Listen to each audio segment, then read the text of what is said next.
मेरी पत्नी मेरी दी हुई ड्रेस को पूरे 5 साल से बदलने को तैयार नहीं थी, सिर्फ इसलिए क्योंकि वो मैंने अपने हाथों से खरीद कर दिया था। इसलिए मैं सीधे मॉल चला गया और उसी डिजाइन के 7-8 और टॉप खरीद लिए। मैं उन्हें उसे तोहफे में देना चाहता था, लेकिन तभी उसकी सहेली ने मुझे रंगे हाथों पकड़ लिया। उसे लगा कि मैं किसी दूसरी औरत को खुश करने के लिए खरीदारी कर रहा हूँ। उसने तुरंत जी छिंगरान को मैसेज कर दिया, तुम्हारा पति बाहर किसी दूसरी औरत के लिए अंदर पहनने वाले कपड़े खरीद रहा हो तो क्या तुम इसे बर्दाश्त कर सकती हो? जी छिंगरान अभी अभी मीटिंग खत्म करके अपने ऑफिस में लौटी थी। उसने वेन जिशा का भेजा हुआ मैसेज देखा और बिना कुछ सोचे तुरंत फोन मिला दिया। कहाँ हो? वेन जिशा ने अपनी खूबसूरत आंखें हल्का सा ऊपर उठाई। रान रान, जब कोई आदमी किसी औरत को हार देता है तो वो उसके दिल को अपने नाम करना चाहता है। तुम ही बताओ, तुम्हारा पति आखिर किसका दिल जीतना चाहता है? वैसे मुझे तो नहीं लगता कि वो तुम्हारा दिल जीतना चाहता है। वो तुम्हारे लिए इतना भी ध्यान रखने वाला नहीं है। कहाँ हो? छिंगरान की आवाज और भी ठंडी और भारी हो गई। वेन जिशा हंस पड़ी। वही मॉल है जहाँ हम अक्सर खरीदारी करने जाते हैं। चाहो तो मैं उस पर नजर रख सकती हूँ। देखती हूँ कि आखिर वो अपनी वो कीमती चीज किस छोटी लोमड़ी को देकर आता है। दफा हो जाओ। जी छिंगरान ने ठंडे स्वर में इतना ही कहा और सीधे फोन काट दिया। उसने झुंझलाकर फोन मेज पर पटक दिया। उसकी भौहें बुरी तरह सिकुड़ गईं और जबड़ा गुस्से से कस गया। उसके पूरे चेहरे पर ठंडक और गुस्सा साफ दिखाई दे रहा था। उसके पूरे शरीर से ऐसी बर्फीली आभा निकल रही थी जैसे कोई उसके पास तक ना आए। मैडम, सिर्फ हार खरीदने से ये साबित नहीं होता कि सर किसी और के लिए खरीद रहे हैं। हो सकता है वो आपके लिए ही कोई तोहफा खरीद कर ला रहे हो। पास खड़ी ये शिन ने हिम्मत करके उसे समझाने की कोशिश की। जी छिंगरान का गुस्से में होना वाकई बहुत डरावना था। मेरे लिए? जी छिंगरान ने होंठ कसकर भींच लिए। क्या ऐसा संभव है? आप तो मिस वेन के तमाशा देखने वाले स्वभाव को जानती ही हैं। आप भी जानती हैं कि उसकी हर बात पर भरोसा नहीं किया जा सकता। ये शिन ने बेहद गंभीरता से अपनी बात समझाई। मुझे तो उल्टा लगता है कि सर आपके लिए ही कोई सरप्राइज तैयार कर रहे हैं। नामुमकिन है। जी छिंगरान के होंठों पर एक ठंडी मुस्कान आ गई। मैं तुम्हारे मुकाबले उसे ज्यादा अच्छी तरह जानती हूँ। वो मुझे कभी कोई तोहफा नहीं देगा। तो क्या मैं किसी को भेज कर पता लगाऊं कि वो ये सब किसके लिए खरीद रहा है? जी छिंगरान काफी देर तक चुप रही। पूरे 1 मिनट बाद उसने फिर से बोलना शुरू किया। उसकी ठंडी आवाज में हल्की सी नाराजगी थी। छोड़ो, वो इसे किसी के लिए भी खरीदे, बस वो मेरे पास ठीक से रहे, यही काफी है। सबको सूचना दे दो, 15 मिनट बाद मीटिंग होगी। उसके दिल में पहले से ही आग लगी हुई थी। अब वो इन बेचारे लोगों पर अपना गुस्सा निकाल सकती थी। जी छिंगरान के खराब मूड का नतीजा ये हुआ कि पूरा जी ग्रुप काले बादलों से घिर गया। बड़े अधिकारियों की ऐसी खबर ली गई कि वे सिर तक नहीं उठा पा रहे थे। नीचे कर्मचारियों के बीच भी शिकायतों की भरमार थी। रात के 8-9 बज चुके थे, फिर भी वे बेचारे बुरी तरह ओवर टाइम कर रहे थे। जब तक बड़ी बॉस ऑफिस से नहीं जाती, भला कौन निकलने की हिम्मत करता? आज तो उनका गुस्सा कुछ ज्यादा ही डरावना है। बॉस का स्वभाव थोड़ा सख्त जरूर है, लेकिन पिछले कुछ दिनों से तो सब ठीक चल रहा था। आज अचानक ऐसा क्या हो गया? मुझे तो लगता है जरूर फिर से उनके पति की वजह से कुछ हुआ है। जिस दिन मैंने जी छिंगरान के साथ शादी का रजिस्ट्रेशन कराया था, उसी दिन उसने खुलेआम हमारी शादी की घोषणा कर दी थी, जिससे कंपनी में उसे पसंद करने वाली न जाने कितनी लड़कियों का दिल टूट गया था। हर कोई देख सकता था कि जी छिंगरान मुझसे कितना प्यार करती थी, लेकिन मेरी तरफ से उसे हमेशा ठंडा गर्म ही व्यवहार मिलता था। सामने बैठे एक हैंडसम कर्मचारी ने धीमी आवाज में कहा, पक्का सर और बॉस की लड़ाई हुई है। बॉस उसी का गुस्सा हम पर निकाल रही हैं। हमारी बॉस इतनी प्यार करने वाली और इतनी नरम दिल हैं। अगर वो मुझे पसंद कर लें तो मैं तो सपने में भी हंसते हंसते उठूं। और सर है कि फिर भी संतुष्ट नहीं है। मैंने बड़ी सोच समझकर एक साधारण और खूबसूरत डिजाइन वाला हार चुना। उसके बाद मैं आराम से घर की तरफ लौट आया। सर, किसी ने मुझे देखते ही उत्साह से मेरा स्वागत किया। आप आज तो इतना सारा सामान लेकर आए हैं। छिंगरान अभी तक वापस नहीं आई। 6 बजने वाले हैं। वैसे तो उसे अब तक घर पहुंच जाना चाहिए था। सर, कंपनी में शायद कोई जरूरी काम आ गया है। उन्होंने अभी फोन करके कहा था कि आज रात वो खाने के लिए वापस नहीं आएंगी। उन्होंने खास तौर पर कहा है कि हम आपको समय पर खाना खिलाना सुनिश्चित करें। मैंने ज्यादा नहीं सोचा, कमरे में जाकर जल्दी से नहाया और फिर नीचे आकर खाना खा लिया। सच कहूँ तो पूरे दिन जी छिंगरान से मुलाकात नहीं हुई थी, इसलिए मेरे दिल में भी थोड़ी सी खालीपन की भावना थी। लेकिन जब वो काम में इतनी व्यस्त थी तो मुझे भी उसे परेशान करना ठीक नहीं लगा। खाना खाने के बाद मैंने कुछ देर फोन चलाया, लेकिन रात के 9 बज गए, फिर भी जी छिंगरान वापस नहीं आई। मैंने फोन हाथ में पकड़ा और मेरी भौहें हल्की सी सिकुड़ गईं। जी छिंगरान तो सच में दिन ब दिन और भी ज्यादा मनमानी करने लगी है। इतनी रात हो गई और एक फोन तक नहीं किया। पहले से पता होता तो मैं उसके लिए तोहफा ही नहीं खरीदता। लेकिन अगले ही पल मैंने सोचा, वो इतनी बड़ी कंपनी संभालती है, उसके लिए ये वाकई काफी मेहनत का काम है।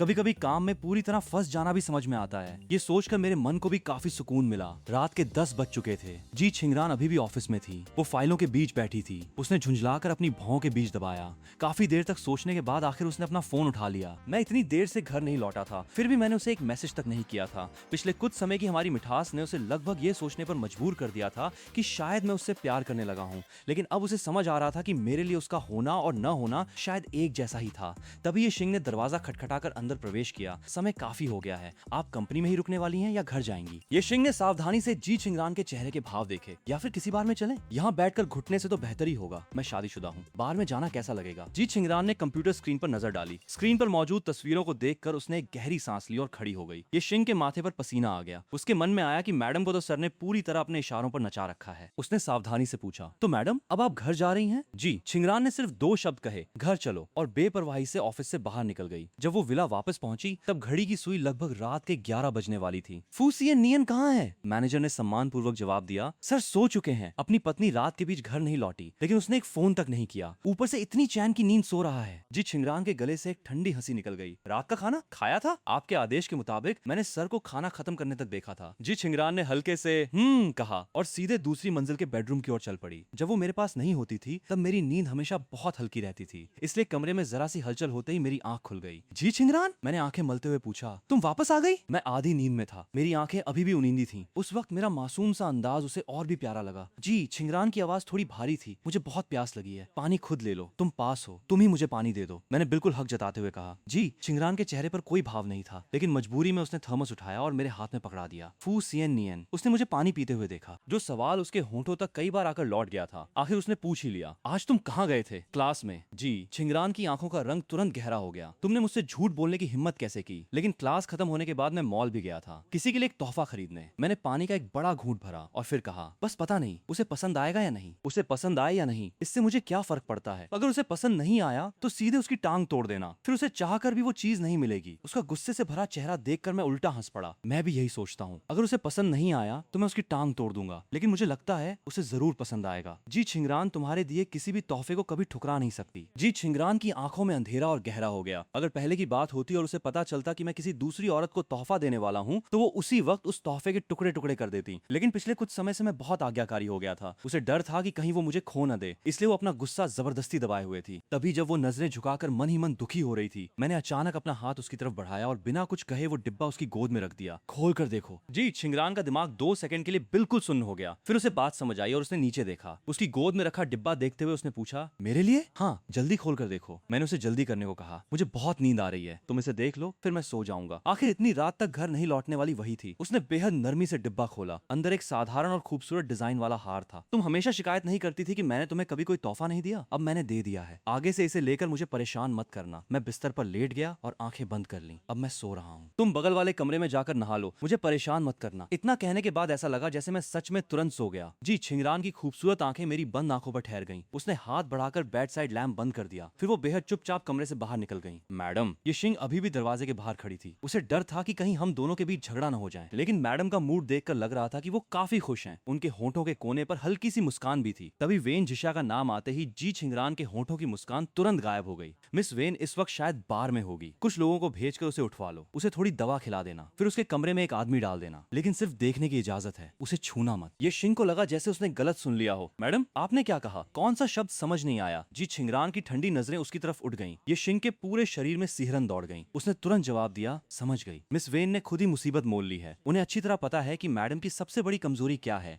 फिर भी वो बार बार उसे छेड़ने चली आती हैं। अब उन्हें इसका खामियाजा भुगतना पड़ेगा। ये शिंग ने मन ही मन वेन झिशा के लिए दुख जताया। आखिर उसे आज रात भी बहुत कुछ सहना पड़ेगा। मैडम, मैं अभी जाकर सब इंतजाम करती हूँ। रुको। ये शिंग जैसे ही मुड़ी, जी छिंगरान ने उसे फिर रोक लिया। उसने हैरानी से पीछे मुड़कर देखा। जी छिंगरान ने वो डिब्बा निकाल लिया। सुंदर है? ये शिंग ने अंदर रखा हार देखा और ईमानदारी से जवाब दिया, मैडम मुझे तो ये ज्यादा अच्छा नहीं लग रहा, डिजाइन थोड़ा पुराना सा है। क्या आपने इसे खुद खरीदा है? लगता है आपकी पसंद थोड़ी खराब हो गई है। अगली बार किसी प्रोफेशनल स्टाइलिस्ट टीम से ही अपने लिए हार चुनवाइए। ये शिंग को अभी भी जिज्ञासा थी कि जी छिंगरान के बाहर आते समय उनके होंठों पर इतनी हल्की मुस्कान क्यों थी। उसने ईमानदारी से पूछा, मैडम क्या आप बहुत खुश हैं? जी छिंगरान ने धीरे धीरे अपना भाव सामान्य किया। पहले थी, लेकिन अब नहीं हूँ। अगले 2 साल तक तुम अपने बाल नहीं बढ़ाओगी, सिर्फ बिल्कुल मुंडा हुआ रखना। मैडम, आप ऐसा क्यों कर रही हैं? आखिर मेरे बालों से आपको क्या दुश्मनी है? मैंने ऐसा क्या गलत कर दिया? ये शिंग ने आखिरी कोशिश करते हुए पूछा। कुछ नहीं, तुम्हारा गंजा सिर ज्यादा अच्छा लगता है, लेकिन मुझे लगता है कि मैं गंजे सिर में बहुत बदसूरत लगूंगी। जी छिंगरान ने ठंडी आवाज में कहा, तो क्या तुम कहना चाहती हो कि मेरी पसंद खराब है? अगले दिन सुबह मेरी कोई क्लास नहीं थी, इसलिए मैं 9 बजे के बाद ही नींद से जागा। आमतौर पर इस समय तक जी छिंगरान काम पर जा चुकी होती थी,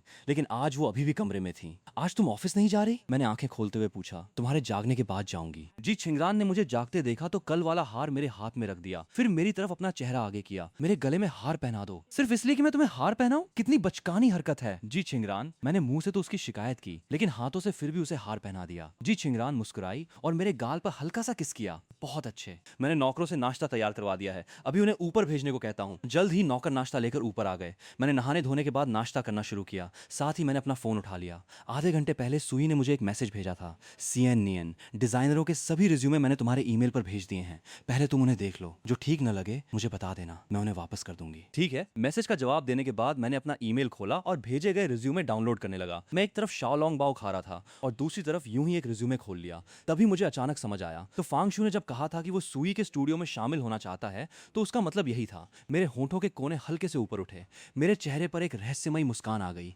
दिलचस्प है। जी ग्रुप के कर्मचारियों ने आज अपनी बॉस को असामान्य रूप से अच्छे मूड में देखा। राष्ट्रपति के ऑफिस में मार्केटिंग विभाग की डायरेक्टर एक फाइल लेकर जी छिंगरान के हस्ताक्षर करवाने आई। जी मैडम, आप इस रिपोर्ट को देख लीजिए, क्या इसमें कुछ बदलाव करने की जरूरत है? जी छिंगरान ने शांत भाव से कहा और यूं ही रिपोर्ट खोल ली। डायरेक्टर का दिल घबराहट से धड़कने लगा। उसे डर था कि अगले ही पल जी छिंगरान रिपोर्ट उसके मुंह पर न फेंक दे। जी छिंगरान ने रिपोर्ट पढ़ ली, लेकिन उसने बस बेपरवाही से उसकी तरफ देखा। उसका गोरा दाहिना हाथ उसी हार पर रखा था और उसकी उंगलियां धीरे धीरे पेंडेंट को सहला रही थीं। जब उसकी तेज नजरें डायरेक्टर से मिली तो डायरेक्टर का दिल डर से कांप उठा। आखिर बॉस चाहती क्या है? कम से कम मुझे साफ साफ बता तो दें। तभी जी छिंगरान ने हल्के से पूछा, तुम्हें आज मुझ में कुछ अलग नजर आ रहा है? उसका हाथ अभी भी हार पर टिका हुआ था और वो कुर्सी की पीठ से टिक गई। उसका अंदाज बेहद सहज और थोड़ा सा बेपरवाह था। डायरेक्टर ने सावधानी से उसे ऊपर से नीचे तक देखा। आप हर दिन ही इतनी खूबसूरत लगती हैं कि किसी की भी धड़कन बढ़ जाए, लेकिन आज आपका चेहरा कुछ ज्यादा ही खिला हुआ लग रहा है। सच कहें तो उसे कोई खास अंतर नजर नहीं आया था, लेकिन जवाब न देना भी उसके लिए खतरा था। जी छिंगरान ने ठंडे स्वर में पूछा, तुम्हें नौकरी पर किसने रखा था? तुम्हारी नजर इतनी कमजोर कैसे है? उसने ठंडे स्वर में एक वाक्य कह दिया। उसकी सिकड़ी हुई भौं में हल्का सा गुस्सा था। डायरेक्टर तो रोने की हालत में पहुंच गई। जी मैडम, आपने खुद मुझे नौकरी पर रखा था। उसके माथे से पसीना बहने लगा। वो बिल्कुल समझ नहीं पा रही थी कि जी छिंगरान आखिर चाहती क्या है। तभी उसकी नजर बॉस के हाथ पर गई, जो लगातार हार पर ही रखा हुआ था। उसने हिम्मत करके कहा, मैडम, आज आपने जो हार पहना है वो बहुत खूबसूरत है। जैसे ही ये शब्द उसके मुंह से निकले, उसे महसूस हुआ कि कमरे का दबाव अचानक गायब हो गया। जी छिंगरान के चेहरे पर आखिरकार मुस्कान आ गई। मेरे पति ने खुद मुझे दिया है। उसने पेन उठाया और रिपोर्ट पर अपने हस्ताक्षर कर दिए। फिर रिपोर्ट डायरेक्टर की तरफ बढ़ाते हुए बोली, अच्छा काम है, आगे भी ऐसे ही मेहनत करते रहो। डायरेक्टर रिपोर्ट लेकर वापस चली गई, लेकिन उसके चेहरे पर अभी भी हैरानी साफ दिखाई दे रही थी। तो बॉस चाहती थी कि वो उनके नए हार की तारीफ करे और साथ ही उनके सामने अपने पति के साथ प्यार का दिखावा भी कर सके। बॉस इतनी बचकानी भी हो सकती हैं? अगले दिन हाइडा यूनिवर्सिटी की एक क्लास में अचानक किसी ने जोर से चिल्लाकर कहा, फांग शू,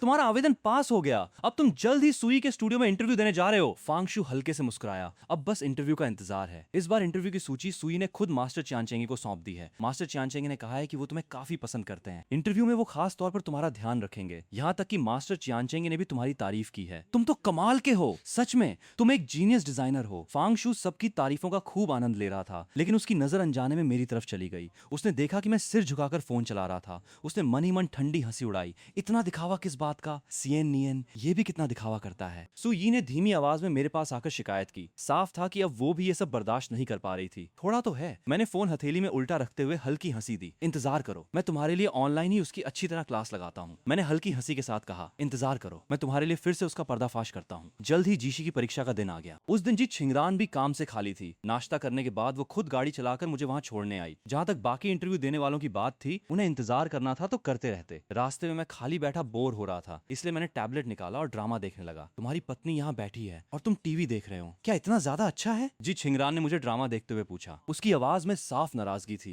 परेशान मत करो, मुझे हाल ही में ये ड्रामा बहुत पसंद आने लगा है। इसकी हीरोइन कितनी खूबसूरत है। मेरे मुंह से ये शब्द निकलते ही जी छिंगरान का चेहरा पल भर में खतरनाक हो गया। कौन खूबसूरत है? मुझे उसकी आवाज में बदलाव महसूस हुआ। मैंने मुड़कर उसकी तरफ देखा। अरे ये सिर्फ एक ड्रामा है, किसी किरदार से जलने की क्या जरूरत है? वो किरदार भी किसी असली इंसान ने निभाया है। आगे से मेरे सामने किसी दूसरी औरत की तारीफ मत करना। मैंने मजबूरी में उसकी बात मान ली। मन ही मन मुझे लगा कि जी छिंगरान सच में बहुत मजेदार है। टैबलेट मुझे दो, जी छिंगरान ने फिर कहा। मैंने उसकी तरफ एक नजर देखा, फिर भी टैबलेट उसे पकड़ा दिया। करीब आधे घंटे बाद गाड़ी जीशी पहुंच गई। दोपहर में मैं तुम्हें लेने आऊंगी, साथ में खाना खाएंगे। जी छिंगरान ने खुद मेरी सीट बेल्ट खोली। उसकी आवाज बेहद नरम थी। उसने मुझे टीवी देखने से रोक दिया था, इसलिए मैं उससे थोड़ा नाराज था। गाड़ी से उतरने के बाद मैं बिना पीछे मुड़े जीशी की इमारत के अंदर चला गया। मैं सिर झुकाकर आगे बढ़ रहा था और साथ ही सुई को मैसेज कर रहा था कि मैं पहुंच गया हूँ। फू सीएन नियन, तुम यहाँ क्यों आए हो? तभी एक तीखी पुरुष आवाज सुनाई दी। उसकी आवाज में गहरा सवाल और नाराजगी थी। मैंने सिर उठाया। मेरी भौएं हल्की सी सिकुड़ गईं, लेकिन मेरे चेहरे पर फिर भी एक मजेदार सी मुस्कान आ गई। फांग शू ने मुझे ऊपर से नीचे तक देखा और अचानक ठंडी हंसी हंसते हुए बोली, पहले तो तुम यहाँ आने को लेकर इतने नखरे दिखा रहे थे, मुझे लगा था कि तुम्हें सच में कोई दिलचस्पी नहीं है, लेकिन आखिरकार चुपके से इंटरव्यू देने आ ही गए। फांग शू पहले से ही मुझसे चिड़ी हुई थी। आमतौर पर सुई मेरा साथ देती थी, इसलिए वो मेरा कुछ नहीं बिगाड़ पाती थी, लेकिन आज उसने मुझे अकेला पा लिया था और उसे मेरा मजाक उड़ाने का मौका भी मिल गया था। वो भला इसे आसानी से कैसे जाने देती? उसने होंठ टेढ़े करके ठंडी हंसी हंसी। जीशी ग्रुप आखिर है किसका? क्या कोई भी ऐरा गैरा यहाँ घुस सकता है? तुम्हें फैशन डिजाइनिंग की कोई समझ भी है, फिर भी इंटरव्यू देने चले आए? मुझे तो लगता है कि तुम यहाँ सफाई कर्मी बनने बनने के लायक भी नहीं हो? किसने कहा कि मैं इंटरव्यू देने आया हूँ? मैंने उसे ठंडी नजरों से देखा। तो फिर बताओ यहाँ करने क्या आए हो? मैंने बिना किसी भाव के 4 शब्द कहे। तुमसे मतलब? फांगशु का चेहरा तुरंत गुस्से से लाल हो गया। ये आदमी चुपके से इंटरव्यू देने आया था और पकड़े जाने के बाद भी मुझे उल्टा जवाब देने की हिम्मत कर रहा था। मैंने अचानक बात बदल दी। अगर मुझे ठीक से याद है तो तुम सुई के स्टूडियो में जाने वाली थी, है ना? फांगशु का चेहरा एक पल के लिए जम गया, लेकिन जब उसने देखा कि मैं भी यहाँ मौजूद हूँ तो तुरंत उसका आत्मविश्वास वापस आ गया। तुम भी तो यहाँ आए हो? जीशी में शामिल होना मतलब सुई के स्टूडियो में शामिल होना ही है। क्या मैं गलत कह रही हूँ? फूसियन नियन, तुम्हें इंटरव्यू देने आने की हिम्मत किसने दी? तुम्हें तो फैशन डिजाइनिंग के बुनियादी सिद्धांत तक नहीं आते। तुम्हारे जैसे इंसान को जीशी में सफाई कर्मी भी शायद नौकरी न दे। फांगशु, तुम कुछ ज्यादा ही बोल रही हो। आखिरकार किसी ने मेरा अपमान होते देखकर बोलना जरूरी समझा। तुम्हें बीच में पड़ने की जरूरत नहीं है। बगल में खड़े एक व्यक्ति ने तुरंत उसे खींचकर रोक लिया। फांगशु एक जीनियस डिजाइनर है। इस बार तो उसका सुई के स्टूडियो में चुना जाना तय है। ऊपर से उसका परिवार भी काफी ताकतवर है।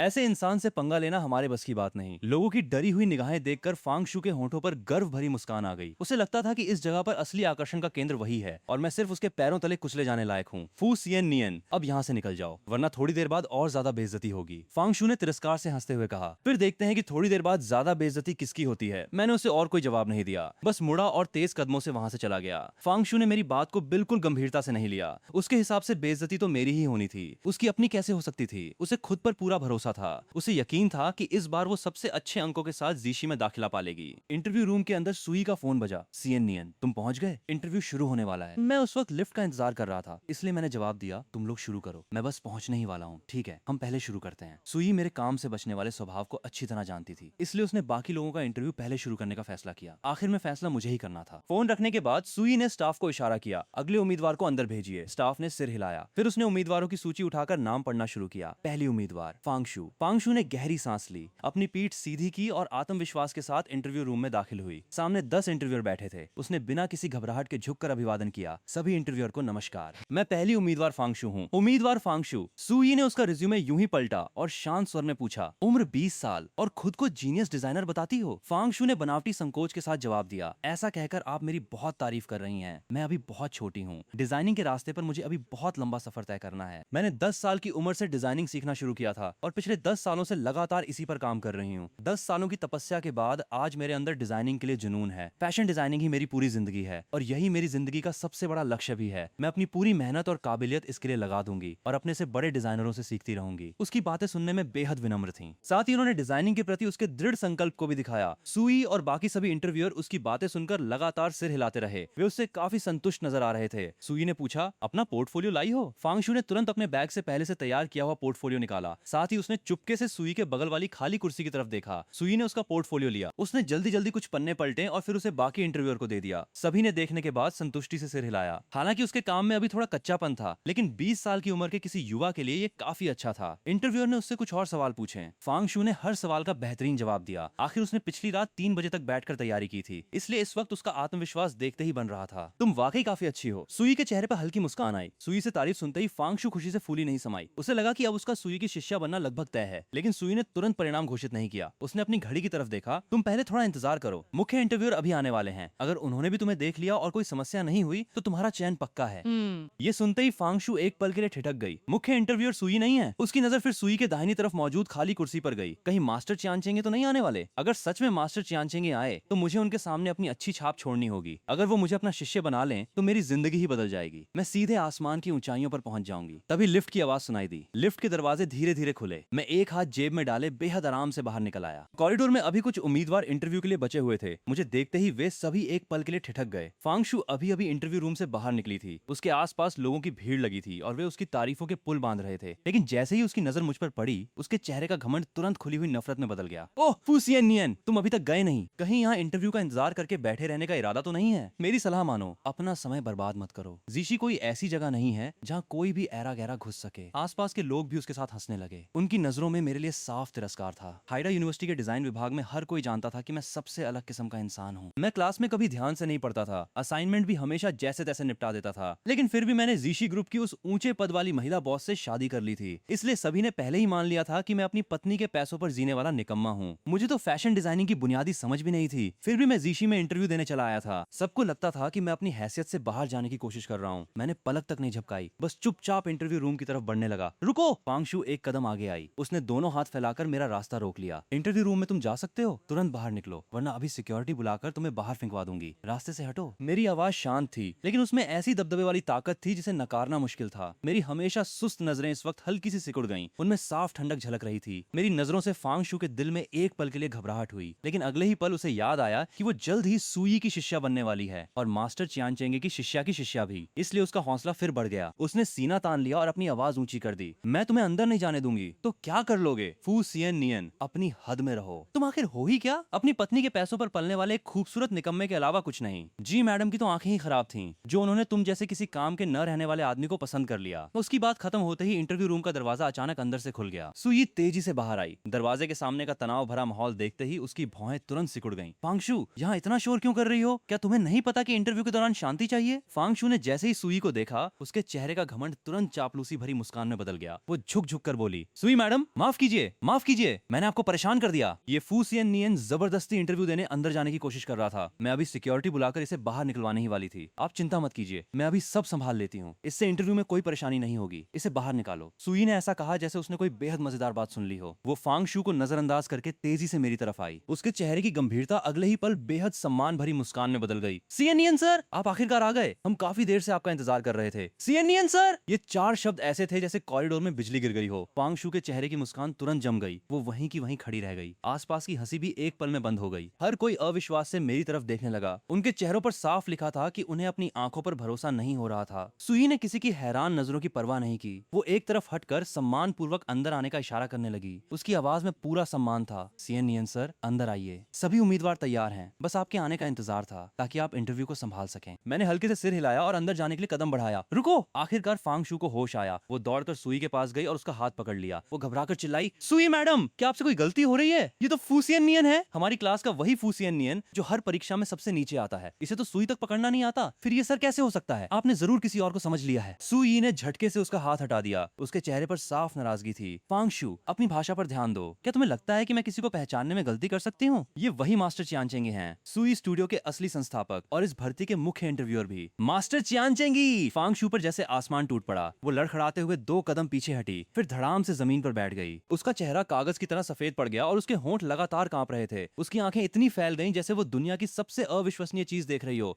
मास्टर चियान चेंगे, वो तो बचपन से उसका सबसे बड़ा आदर्श था। वही मास्टर चियान चेंगे जिसने केवल 18 साल की उम्र में अपने निर्वाण कलेक्शन के जरिए अंतर्राष्ट्रीय फैशन वीक का गोल्ड अवार्ड जीता था, जिसने 20 साल की उम्र में खुद सुई स्टूडियो की स्थापना की और पूरी दुनिया के फैशन ट्रेंड को प्रभावित किया था। उनके डिजाइन इतने दुर्लभ थे कि अनगिनत अमीर और ताकतवर परिवार उनके हाथों से अपने लिए कपड़ा डिजाइन करवाने के लिए किसी भी हद तक जाने को तैयार रहते थे। वही शख्स जिसके स्टूडियो में शामिल होने का फांग शू सपना देखती थी, जिसके शिष्य बनने के लिए वो कुछ भी करने को तैयार थी।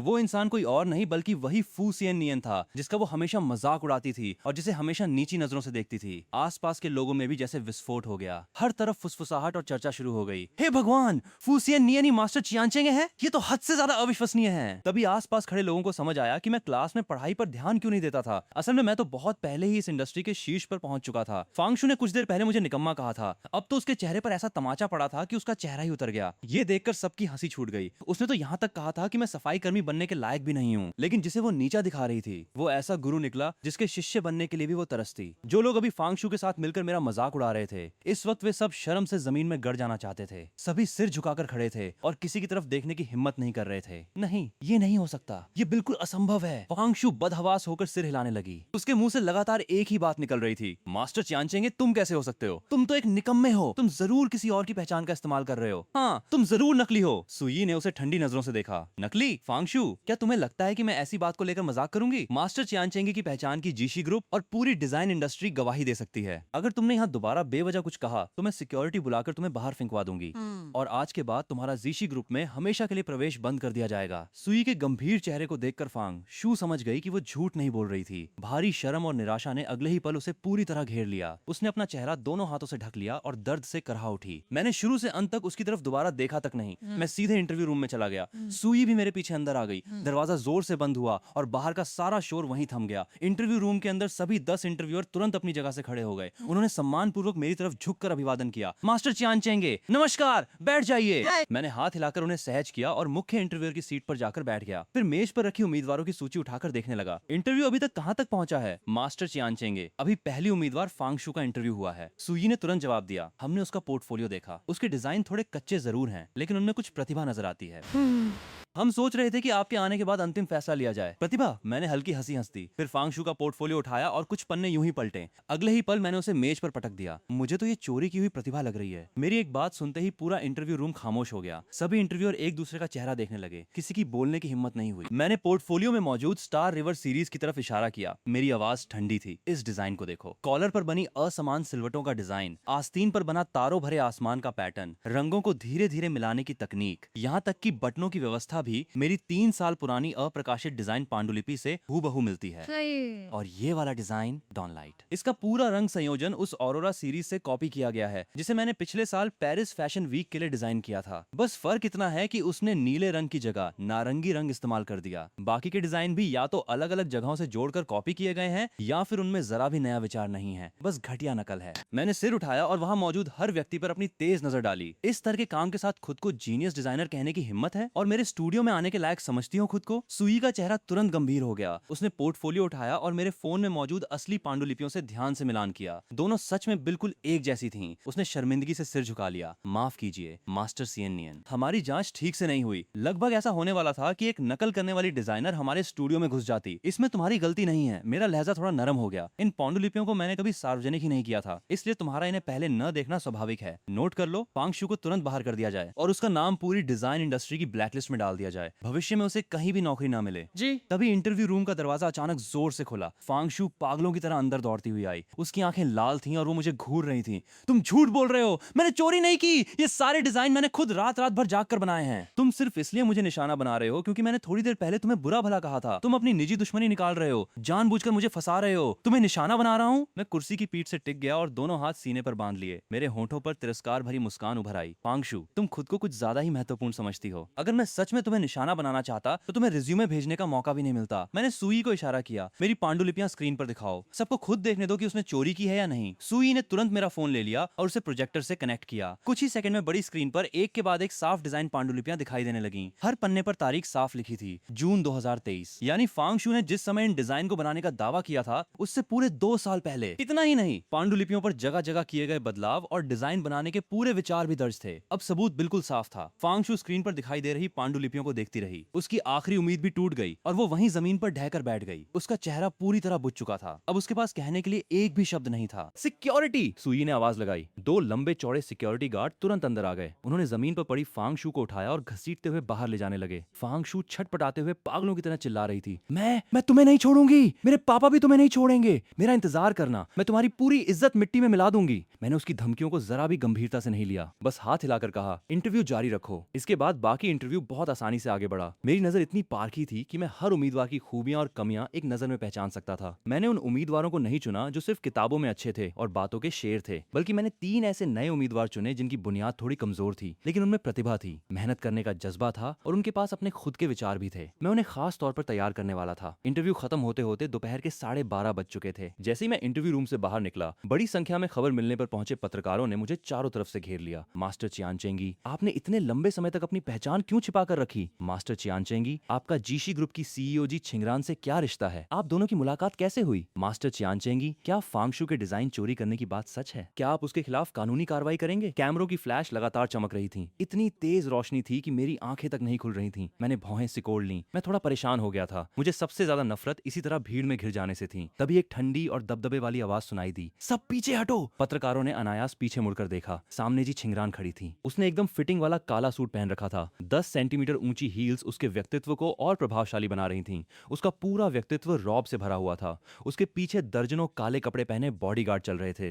उन्होंने तुरंत पत्रकारों को अलग कर दिया और उनके बीच एक सुरक्षा घेरा बना दिया। जी छिंगरान तेजी से मेरे पास आई। उसने स्वाभाविक रूप से मेरा हाथ पकड़ लिया। फिर पत्रकारों की तरफ ठंडी नजरों से देखते हुए बोली, मेरे पति को परेशान किया जाना पसंद नहीं है। अगर कोई सवाल है तो जीशी ग्रुप के पब्लिक रिलेशन विभाग से संपर्क कर सकते हैं। अगर किसी ने दोबारा उन्हें घेरने की कोशिश की तो मुझे सख्त कदम उठाने पड़ेंगे। जी छिंगरान के जबरदस्त रौब से पत्रकार सहम गए। किसी की आगे बढ़ने की हिम्मत नहीं हुई। सभी धीरे धीरे पीछे हटने लगे। जी छिंगरान मुझे अपने साथ लेकर बॉडीगार्ड्स की सुरक्षा में प्राइवेट लिफ्ट में चली गई। जैसे ही लिफ्ट का दरवाजा बंद हुआ, जी छिंगरान का तनाव भरा चेहरा तुरंत नरम पड़ गया। उसने मुझे ऊपर से नीचे तक ध्यान से देखा। जब उसे यकीन हो गया कि मुझे कोई चोट नहीं लगी, तब जाकर उसने राहत की सांस ली। पत्रकारों ने तुम्हें छुआ तो नहीं? नहीं। मैंने सिर हिलाया और हंसते हुए पूछा, तुम इतनी जल्दी यहाँ कैसे आ गई? तुमने तो कहा था कि दोपहर में मुझे लेने आओगी। मैंने कंपनी का काम निपटाया ही था कि इंटरनेट पर देखा कि जीशी के बाहर बहुत सारे पत्रकार जमा हैं। मुझे डर था कि तुम अकेले उन्हें संभाल नहीं पाओगे। जी। छिंगरान ने हाथ बढ़ाकर मेरे कंधे पर लगी थोड़ी सी धूल धीरे से साफ की। उसकी आवाज में हल्की चिंता थी। अगर मुझे पता होता कि ऐसा होगा तो मैं तुम्हें खुद इंटरव्यू देने आने ही नहीं देती। कोई बात नहीं। मैंने उसका हाथ हल्के से दबाया। इतनी सी बात मुझे नहीं हरा सकती, और अगर मैं खुद नहीं आता तो फांगशू की अकड़ अपने हाथों से कैसे तोड़ता। जी। छिंगरान मेरी बात सुनकर हंस पड़ी। तुम भी ना बहुत चालाक हो, लेकिन अच्छा किया। जो दूसरे की डिजाइन चुराकर भी इतनी अकड़ दिखाए उसे सबक मिलना ही चाहिए। लिफ्ट अपने गंतव्य पर पहुंची। हम दोनों जीशी ग्रुप के प्राइवेट रेस्टोरेंट में चले गए। ये जगह जीशी ग्रुप के खास और महत्वपूर्ण ग्राहकों के लिए बनाई गई थी। माहौल बेहद शांत था और यहाँ प्राइवेसी भी पूरी थी। वेटर ने हमारे सामने मेन्यू रखा। जी छिंगरान ने उसे सीधे अपने हाथ में लिया और बिना ज्यादा सोचे मेरी पसंद के कई व्यंजन ऑर्डर कर दिए। उसे मेरे पसंदीदा खाने याद रखने के लिए सोचने तक की जरूरत नहीं पड़ी। तभी जी छिंगरान ने मेन्यू नीचे रख दिया। उसने मेरी तरफ देखा। उसकी आंखों में हल्की शिकायत और नाराजगी थी। तुमने मुझे क्यों नहीं बताया कि तुम मास्टर चियान चेंगे हो? हमारी शादी को 1 साल हो चुका है, फिर भी तुमने इतने लंबे समय तक मुझसे ये बात छिपाए रखी। तुम्हें बताता ही क्यों? मैंने पानी का एक घूंट लिया और जानबूझकर शांत रहने का दिखावा करते हुए कहा, मैं शुरू से ही लो प्रोफाइल रहना चाहता था। मैं नहीं चाहता था कि लोग मुझे परेशान करें, और अगर मैंने तुम्हें बता दिया होता तो तुम जरूर हर जगह मेरा गुणगान करती, फिर पूरी दुनिया को पता चल जाता। उसके बाद मैं चैन से कैसे रहता? मैं थोड़ी ना हर जगह तुम्हारा प्रचार करती। जी छिंगरान ने मुंह बनाते हुए कहा। फिर उसने अपने गले में पहनी वो नेकलेस छुआ जो मैंने उसे दिया था। उसकी उंगलियां धीरे से पेंडेंट पर फिरने लगी। लेकिन मुझे सच में नहीं पता था कि तुम इतने कमाल के हो। मुझे तो बिल्कुल अंदाजा ही नहीं था। मेरा पति तो छिपा हुआ बहुत बड़ा उस्ताद निकला। ऐसी बहुत सी बातें हैं जो तुम अभी नहीं जानती। मैंने रहस्यमयी मुस्कान दी। फिर बगल में रखे बैग से एक सफेद पेपर बैग निकाला। उसे उसकी तरफ बढ़ाते हुए मैंने कहा, तुम्हारे लिए। उसने हैरानी से पेपर बैग लिया। बैग खोलते ही उसकी आंखें खुली की खुली रह गईं। अंदर 7-8 स्पैगेटी स्ट्रैप वाली बनियानें करीने से रखी थीं, सभी शुद्ध कॉटन की, साधारण और खूबसूरत डिजाइन की, और बिल्कुल वैसी ही जैसी बनियान वो पिछले 5 साल से पहन रही थी। जी छिंगरान कुछ पल के लिए स्तब्ध रह गई। उसके हाथ से पेपर बैग लगभग गिर ही गया। उसने सिर उठाकर मेरी तरफ देखा। उसकी आंखों में अचानक आंसू छलक आए। उस दिन तुम मॉल गई थी तो क्या सिर्फ मेरे लिए ये खरीदने? मेरे लिए? और किसके लिए? मैंने जानबूझकर नाराज होने का नाटक करते हुए कहा, तुम्हारी वो बनियान 5 साल पुरानी हो चुकी थी। धोते धोते उसका रंग तक उड़ गया है, गले का हिस्सा भी ढीला पड़ गया है, फिर भी तुम उसे फेंकने को तैयार नहीं थी। जब भी मैं उसे देखता था मुझे शर्म आती थी। इसलिए तुम्हारे मीटिंग में जाने का फायदा उठाकर मैं मॉल गया और तुम्हारे लिए कई नई बनियानें खरीद लाया। मेरा इरादा तुम्हें सरप्राइज देने का था, लेकिन तुम्हारी वो बड़ी बड़ी बातें करने वाली सहेली वेन झिझिया सब कुछ गलत समझ बैठी, और उसकी वजह से तुम आधे दिन तक मुझसे नाराज रही। यहाँ तक कि तुमने पूरे ऑफिस वालों पर अपना गुस्सा निकाल दिया। मैं नाराज नहीं थी। जी छिंगरान ने अपनी नाक खींची। उसकी आवाज थोड़ी भर्रा गई थी, लेकिन उसकी आंखों से आंसू बहने लगे। मुझे लगा कि तुम मुझे पसंद नहीं करते। मुझे लगा कि तुम किसी दूसरी औरत के लिए गिफ्ट खरीद रहे हो। उस वक्त मुझे अंदर से बहुत बुरा लगा था, लेकिन तुमसे पूछने की हिम्मत भी नहीं हुई। उसकी बात सुनकर मेरा दिल पिघल गया। उसकी रोती हुई लाल आंखों को देखकर मैंने धीरे से उसके चेहरे से आंसू पोंछ दिए। पागल हो तुम। मैं तुम्हारे लिए नहीं खरीदूंगा तो किसके लिए खरीदूंगा? तुम्हारे अलावा कौन मेरी खरीदी हुई चीजें पहनने के लायक हैं? और सुनो, अगर सच में मैं किसी दूसरी औरत के लिए गिफ्ट खरीद रहा होता तो क्या मैं खुलेआम उसी मॉल में जाता जहां हम दोनों अक्सर जाते हैं? मैं इतना भी बेवकूफ नहीं हूँ। उस वक्त मेरा दिमाग ही खराब हो गया था। जी छिंगरान तुरंत मेरी बाहों में आकर लिपट गई। उसने मुझे कसकर पकड़ लिया और अपना चेहरा मेरे सीने में छिपा लिया। मैं तुम्हें बहुत पसंद करती हूँ। सच में मैं तुम्हें बहुत ज्यादा पसंद करती हूँ। जिस दिन मैंने तुम्हें पहली बार देखा था उसी दिन से मैं तुम्हें पसंद करने लगी थी। हाँ हाँ पता है। मैंने उसकी पीठ थपथपाई। मेरी आवाज में बेबसी थी, लेकिन प्यार भी भरपूर था। अब उठो, खाना ऊपर आ जाएगा। अगर सर्विस वाला हमें ऐसे देख लेगा तो कितनी शर्म की बात होगी। मुझे कोई फर्क नहीं पड़ता। जी छिंगरान मेरी बाहों में और सिमट गई। वो उठने को बिल्कुल तैयार नहीं थी। मैं भी मजबूर था, इसलिए उसे ऐसे ही पकड़े रहने दिया। आखिरकार सर्विस वाला दरवाजा खटखटाकर खाना लेकर अंदर आया।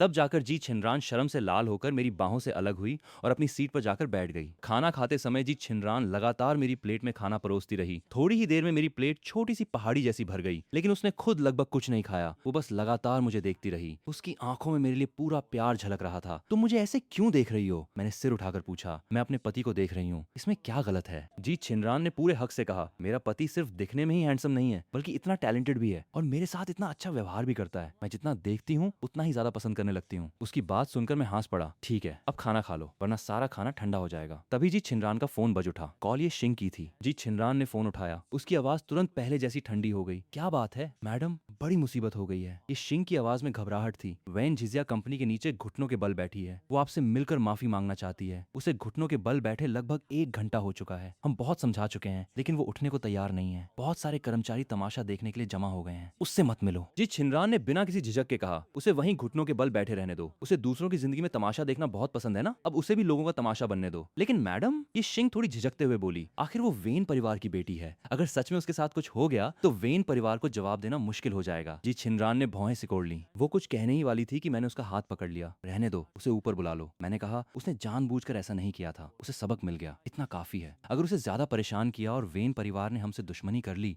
तो किसी के लिए अच्छा नहीं होगा। तुम उसकी तरफदारी कर रहे हो? जी छिंगरान ने मुझे घूर घूर कर देखा। उसकी आवाज में साफ जलन थी। उसने हमारे रिश्ते के बीच दरार डालने की कोशिश की थी। और तुम अब भी उसके लिए माफी मांग रहे हो? मैं उसकी तरफदारी नहीं कर रहा। मैंने मुस्कुराते हुए उसके गाल को हल्के से दबाया। मुझे बस डर है कि तुम गुस्सा करके अपनी सेहत खराब कर लोगी और इस घटना के बाद वो आगे से ऐसी बातें करने की हिम्मत नहीं करेगी। इसे वैन परिवार के लिए एक एहसान समझ लो। जी छिनरान ने नाक सिकोड़ते हुए हल्की सी हुंकार भरी, फिर फोन पर बोली, उसे ऊपर भेजो, सीधे यहीं लेकर आओ। इतना कहकर उसने फोन रख दिया। लेकिन उसका गुस्सा अभी भी कम नहीं हुआ था। उसने चॉपस्टिक से ब्रोकली का एक टुकड़ा उठाया और सीधे मेरे मुंह में ठूंस दिया। अगली बार अगर तुमने किसी दूसरी औरत की तरफदारी की ना, तो देखना मैं तुम्हारे साथ क्या करती हूँ। अच्छा अच्छा ठीक है, अगली बार नहीं करूंगा। मैंने दोनों हाथ उठाकर हार मान ली। लेकिन मन ही मन मुझे लगा, जी छिनरान का इस तरह जलना और नाराज होना वाकई बेहद प्यारा लग रहा था।